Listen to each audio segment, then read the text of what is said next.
Hello, everyone, and welcome to the Ventures Podcast. Today's episode with Jesse Bryan is all about a new project that he's CEO of called Alphi. And Alphi is all about bringing transparency and information to the NFT space, which is full of all kinds of scams and rug pulls and misinformation and noise that is impossible to keep track of. So there are a lot of these analytical trackers that are mining blockchains for data about what's going on with NFTs. Obviously, that's important, but a lot of the information around what's actually going on in these NFT communities it's buried within Discord. It's on Twitter Spaces. If you didn't happen to catch it, where all that alpha was dropped on a Wednesday night, then you miss out. Is there a way to solve that, to bring information to everybody, to rise the tide for everybody? That's what Alphi is all about. That's what this episode is all about, and I couldn't be more excited to share it with you. So, if you're watching, you can also listen anywhere that you get your podcasts. You can search for Ventures and it should show up. Or if you're listening, you can also watch by visiting wclittle.com. There I'll have more extensive show notes of the things that we talk about today. So with that, please enjoy this conversation with Jesse Bryan.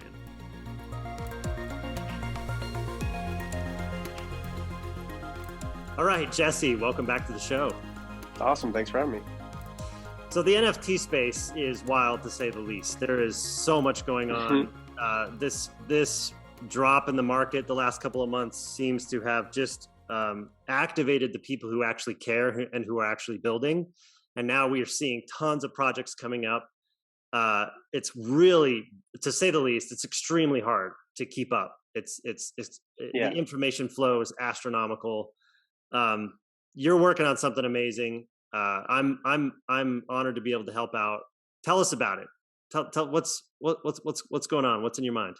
Well, so I can kind of give you the background on where this started for me, and that might help give context of why we're making it. In that, when I really started getting into not only Web3 but really heavily into the NFT space about a year and a half ago, a lot of us started on Clubhouse, is where you would go and you would hang out in these rooms and you would hear about these drops and you could hear from the artists and stuff like that. And then eventually a lot of that started moving over to Twitter. And for the people really involved in this stuff, you're spending a couple hours a day minimum just in Twitter rooms. Because it's really Twitter and Discord are the two places where you're finding this information. And then as time kind of evolved, I would notice that there were certain groups of people that had better information than everyone else. And the thing about the NFT space is whoever has the best information wins, right? There's a saying in the space where they always say, do your own research. Somebody will say, hey, this is what I think, but do your own research. But then you go like, great, how do you do your own research? I mean, right now, the best way to do your own research is to kind of, get into Discords, look at someone's Twitter. The problem is so much of that stuff is just hype and BS. So it's hard to actually dig into basic stuff. And then there was actually a drop a while back. It was for Murakami Flowers. And, obviously, Murakami, one of the greatest artists on the planet. But he had a project coming out and I just wanted to find basic information, right? And so there's platforms for traders, like doing analytics and things like that. There's platforms to go if you're just looking to like trade in and out of projects and do flips and all that kind of stuff. But there isn't a platform for narrative. Like, what is the actual story? What is this product? And so when Murakami came up, I just typed in Murakami Flowers NFT project. And all I was looking for was an overview of, okay, what is it? What's the NFT drop? What are the type of attributes? Who's on the team? Just the basic information. And I couldn't find anything. And I even went over to YouTube and just same thing. And I found 4 or 5 videos and they were all about how to get whitelist spots. I'm like, once again, I'm not even trying to get in the whitelist. I just want to know the basic, almost like the first section of prospectus information, right? And I couldn't find it. And it's because, a lot of this stuff is siloed. And then for most of these teams, once they launch, they're not updating their websites either. They're so busy just staying on top of things. And it's really hard to tell from the outside who's actually building and who's actually just, it's just a rug pull. Maybe they just took the money and ran. And then the more I thought about it, I was like, but the funny thing about the NFT space is every group that I'm a part of, collection I'm a part of, there's someone there, usually not just one, but there's a group of people there that are almost the community journalists. They're the person that you come in and say, hey, I've been out of it for a week, I was on vacation, what happened? And then people say, like for instance, if it's 10 KTF, they'll say, oh, go ask press, or go ask A Bomb, or go ask, Diamond Hands. Like there's certain people that you go, oh, just go talk to them, and they're kind of the person that they keep onboarding people. They're really almost like onboarding people like one at a time, right? And they would even do these threads after a major announcement where they would go in and do like, here's a 10 tweet thread on all the stuff that happened. And they're kind of these embedded community journalists. And so really the aha moment was, what if we just built a platform for those community journalists to keep their own communities updated? In essence, what if we built a Wikipedia glassdoor style platform for NFT communities? And so if you're a holder of the NFT community and you're in good standing, you can go in and just, in essence, update this Wikipedia style page. And so now there's a central hub where you can go in and do all of your research at the high level on every major NFT project. On top of that, it's got the IMDB side of things where when you click on the team, you can actually follow, like if it was Gremplin or someone like that, you can actually click on his face and you could see on his avatar, and you can actually see all the projects he's associated with. Because another thing we're trying to solve for is a lot of these folks, they'll come in and they'll do a rug pull, but no one's keeping track of it. You should be able to go, oh, person has been attached to 5 different projects, right? They're all known rug pulls. In essence, we're hoping to regulate the NFT market without actually adding regulation. We're trying to do it through creating transparency across the entire industry. So if you are a project that is willing to be transparent, put out all the pertinent information on your project, keep everyone in the loop, you're going to love Alfie. Like if you're trying to do something shadowy or keep information from people, right, you're going to hate what we're building. Yeah. So in essence, we're building a platform that the goal is to bring transparency to the entire NFT ecosystem, and a platform where you can actually go and do research, at least at a high level, and find out, what am I buying? Who's a part of this? Why should I care? And the best thing about it, in our opinion, is that 90% of this information is just free and open for everyone. So like I have a lot of family members and even friends who are like, how do I get in NFTs? And I'm like, don't, it's too dangerous. There's too much garbage out there, unless you can actually spend 4 or 5 hours in some cases a day, just tracking this stuff and paying attention to it. What I'd love to be able to do is, hey, go to Alfie, and if it's on the front page, which we're ranked by transparency, right? It's a safe project for you to at least look at. And so can we create that central hub that really ends up capturing all, the majority of the NFT traffic? And what it's there for is to help people not get taken advantage of. Right now, there's a separate piece of it, which is more like a ticker tape of all the daily information, right, that really more like hardcore members would want. And you're a pass holder in order to access that.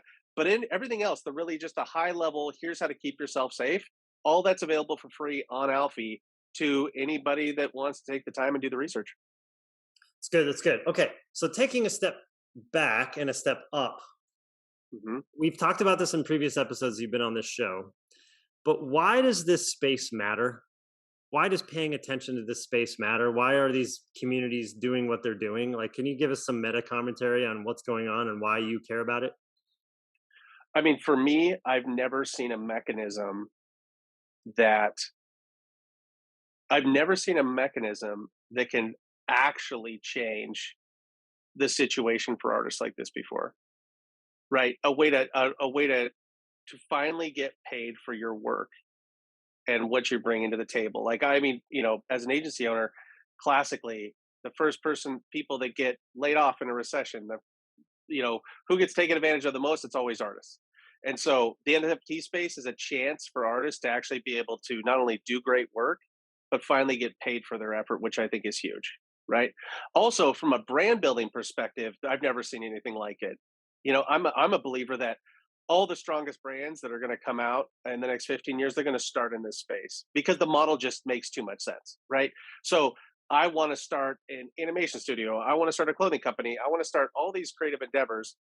I can start them as an NFT, build a community, sell an NFT, get the capital I need, right? have a rabid fan base that's also bought in, that also wants to see this new apparel brand or whatever studio, whatever you're building, be successful, and I'm not giving up equity, right?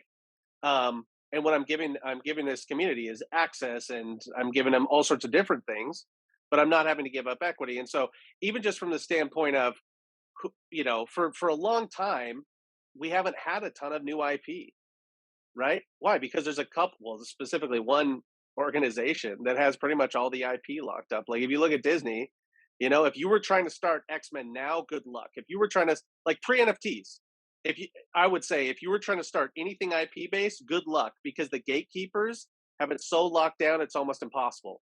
Now with NFTs, it's flipped. You're starting to see the HBOs and the Netflixes coming to these new creators who actually have a chance to make great IP, to actually see it go to the market in a way that they approve of, right?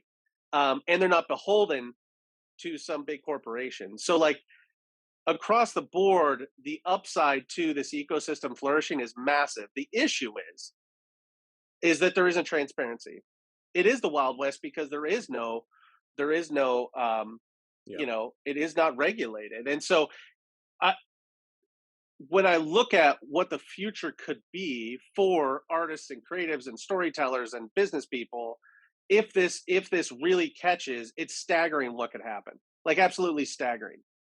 It's the equivalent of when the App Store came out, and all of a sudden you started seeing these folks that were like, I've been in this job that I hate, but at night I've been coding, and I stood up my app, and my app's making enough money to where I can finally build my own company. Like, it's like that, but on a completely different magnitude. It's like that, but with like these network effects that I've never seen before, because you have all these other people involved too, right? But until we solve the transparency issue, it's always going to hit this wall of there's too many scammers, there's too many people being taken advantage of, it's too high risk at the time, and so instead of just complaining about it, it's like, well, what can we do about it? Can we bring something to market that brings transparency, right, and creates real value in this space by helping you actually do your own research, right? And making it not just be another closed system, so that normal people can come in and get to know these things and actually read about them, and put their toe in the water, and like, and I mean, the kind of mechanisms we're working on, not for the MVP, but for versions down the road, is stuff like, hey, we've actually looked at the contract and we can say, we verified this is a good contract. Like, basic things where people can go, hey, before you buy this, go check Alfie, make sure it's as safe as possible, and then look at it. Like, if we can almost be a safety net as much as possible by enabling and building community journalists, right? We see it as a way to try to help not only mature the ecosystem, but also bring new folks in who at the time, like right now, should be very cautious, right? Because their likelihood of getting taken advantage of is pretty stinking high, unless you're like obsessed in this and you're in this all the time, like we are, right? Yeah, what's intriguing to me is listening to you all, the community, many of whom I've got to meet IRL in New York a couple months ago in NFT NYC, is listening in these spaces, because the amount of alpha, right, the amount of that information that's useful for people that are collecting and trading in this space or participating in their communities, it's all buried in that. It's buried in Yeah, that's right. The audio, it's buried in the discords. You're right, those websites aren't being updated. It's really confusing where to get information, and it's clear that there are a very small number of people who actually know what they're talking about, right? I listened to that hour and 15-minute update from Proof with Kevin Rose and company, right? And they were dropping like, here's all the products, here's the things, we're working on a token, we raised a $50 million fund, we're doing this, here's our team members, here's what the roadmap looks like, here's how you can participate, here's how you can do with the DAOs, et cetera, et cetera. Multiply that by hundreds, if not thousands, of NFT communities, and you're dealing with a massive information problem, a massive asymmetry, because you're right, you've talked about this before, a lot of the people who can afford it just hire their own analysts, create their own gated communities, and then you're not creating the win and help win, as Balaji says, right? You're not creating the vision that we're going for. You're just creating silos again, which was the trap we all fell into in Web 2. That's right. And so there's actually like kind of our kind of core belief and what we're doing is actually something Leonard Nimoy said, where he said, the trick is this: the more you give, the more you have, right? And so what we're banking on is there's enough people that are willing to give us these micro kind of updates. And because if every community is just keeping their community updated, now all of a sudden everyone else has access to all of that. Because I was a part of a space one time where they were talking about a project and how they had raised a bunch of money, and the first thing they were going to do is bring on all these full-time analysts, and all that information was going to go to their pass holders. And I thought, well, okay, if you're wealthy enough to afford one of these passes, which was well over $100,000, that's great. You'll get somebody who's going through and doing the analysis and saying, buy this, don't buy that. But again, we keep coming back to like, what about everyone else? And then I was another space shortly after, and I was listening to this guy who was on, I believe it was a Quirky space, and he was like, Saturday mornings, man, I love this because it's, he's like, I'm in construction, I'm swinging a hammer all day long, but I have this one little window on Saturday mornings where I just love to participate in our community and listen to these spaces. And I thought, that guy, it's not fair that guy, because he's working a job where he's not sitting behind because guys like you and I, we're doing email, we can be listening to spaces, we can at least attempt to try to stay up on our projects, right? But if you're out side and you're swinging a hammer or something like that, it didn't seem fair to me that this person is going to be out of the loop, because just one of those, a lot of times what people don't understand about this space is you could get the founder of a project that just jumps into a space one night at 1 o'clock in the morning, right? Because they're in Australia or they're in London or whatever.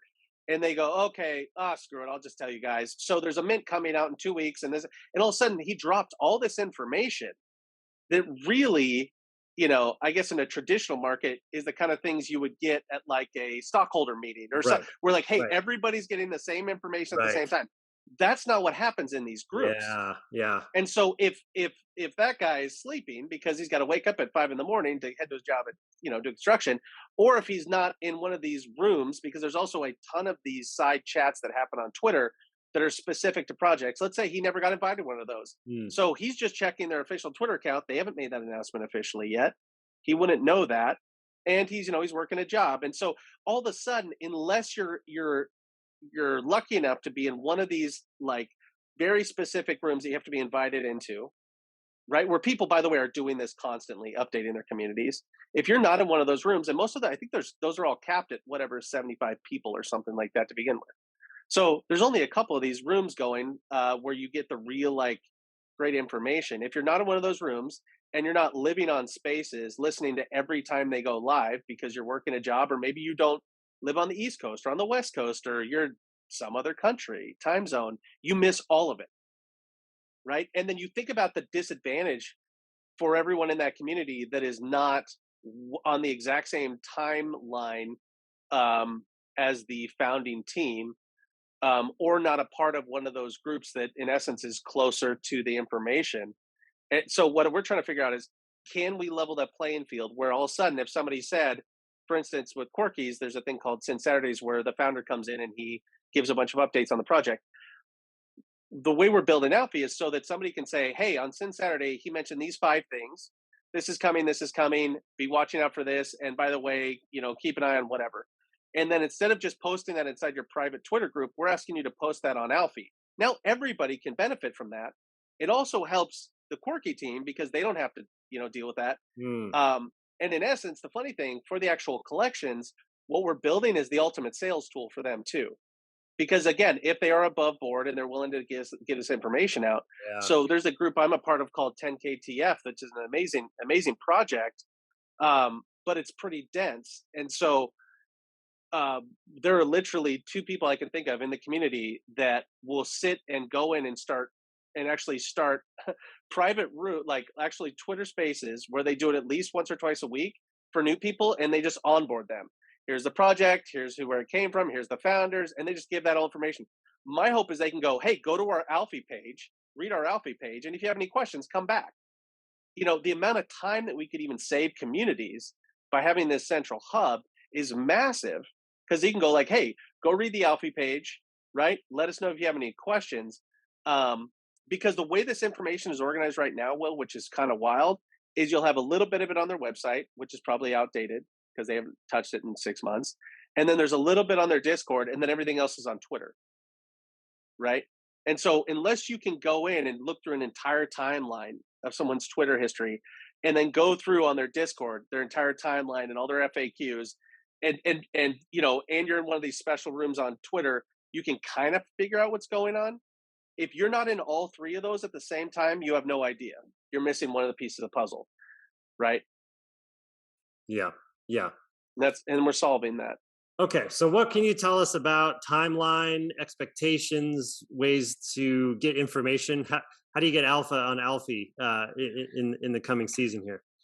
That's right. I mean, this is really, I've talked about it in rooms before, just to obviously make sure, hey, is this a tool that everyone would want? And we've done a lot of interviews and things like that. But this is really the first time we've just come out and talked about it, right? And so obviously on our Twitter, it's Alfie XYZ. Is our handle on Twitter. We haven't posted anything yet, but that'll be where we start dripping this content out. MVP should be up and running. We're hoping to have it in front of people to be able to start adding more and more information mid-October. Probably looking at an actual like soft launch end of October, beginning of November. And really, what we're hoping for is to find those community journalists, because really this is a platform that's being built not only for, but also to incentivize, right? And we're going to have more information on that later. These community journalists that are willing to come in and spend 5 to 10 minutes every couple days just to keep their pages up to date, right? And so our hope is to find more and more of those folks. And so if you consider yourself a community journalist, if you'd like to be part of the beta and kind of have the inside track on this, you can always hit us up on our Twitter channel, or you can just hit me up on Twitter. It's just at Jesse Bryan, JessieBryan, and I'm happy to get you on the whitelist for it, but also just to kind of give you a little bit more information, even show you kind of how we're currently documenting these groups, because we've already, for the last couple of months, we've already started pulling in information and on these larger projects, and we're starting to populate all that. And so it'd be great to have some other community members that can hop in and say, yep, this looks accurate, or actually, hey, let me, I think we should say this in a different way. And so if there's anyone out there that wants to help with that, but even though just also on the Alfie team, we anticipate a lot of growth. And so we're looking for the right people that can help us grow and mature this over time, as we hopefully make the central hub for all things NFT and transparency on the internet. Now, if you go to the Alfie Twitter, there's some very interesting graphics and arts that are hinting at something. Is that something you can talk about now, or is that to come later? Yeah. So that's our mark. We put out our mark, and it's very kind of a mechanical feeling, and it's because for our larger collection, there's a whole ton of lore and backstory that also leads to some of the community journalism products that we were hoping to build in the future. And so just know that this isn't just we're not just building a tool for community journalists. There's also a through line and narrative to everything we're doing that I'm really excited about. And there'll be more coming on that late October, early November. Awesome. Okay. And then is there going to be a drop? Is Alfie doing its own drop? Is that something that we're talking about? You're thinking about? Is that, or when is the right time to talk about that? Yeah, we're doing a small kind of almost like Founders Edition drop, a Genesis drop for the folks that want to be involved from the beginning. And that's going to get them all sorts of perks, but it's also going to get them access to, because you can imagine over time, this database, the insights we're going to have are going to be pretty staggering. And so for the folks that kind of come in with us at the beginning and help us get rolling, they'll be able to get in on that Genesis Mint, and they'll have lifetime access to a whole host of tools and information that no one else will have access to. And so that is going to be our Genesis Mint. That'll be happening mid-October, late October, right in there. And so obviously be following us for that, because it is going to be a pretty limited run on those. And Genesis is king. So as we think through the entire ecosystem, these are the folks that we're going to keep going back to and continuing to reward for having been there for us from the beginning. Love it. All right. Well, anything else to share? Obviously we just, we dropped some some pretty interesting information about this amazing project upcoming. But anything else come to mind that we should chat about?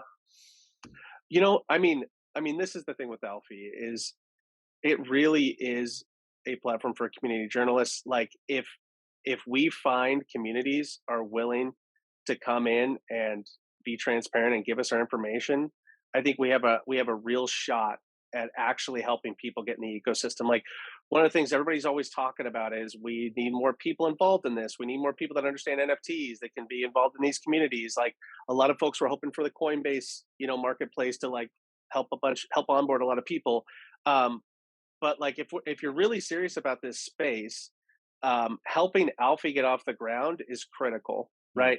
Because if we can't bring education and transparency to this, all we're doing in essence, the way that people are trying to solve this problem right now is by creating a bunch of like silos, right? And so, hey, if you're in my alpha group and that means you get access to this private Discord. In essence, everything is just how do we build something that gives me and my friends an advantage?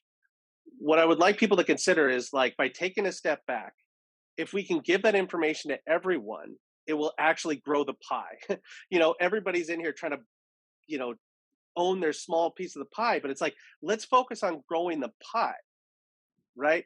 And that's what Alfie's trying to do by us giving this information away freely.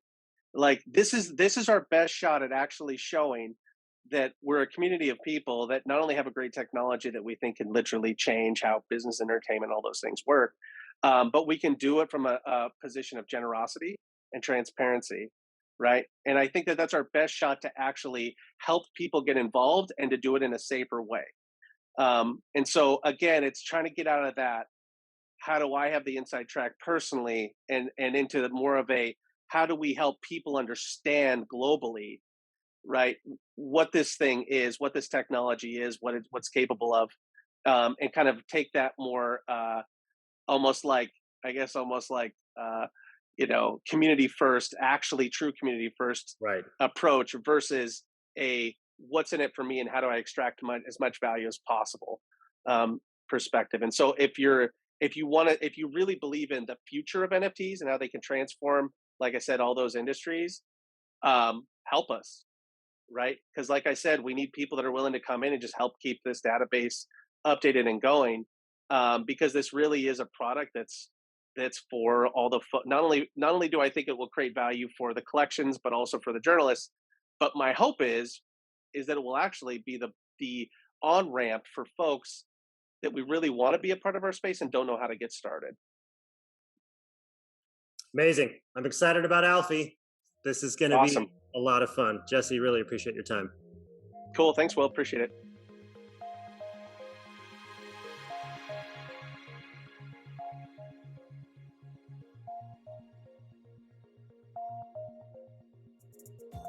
All right, a couple quick things before you go.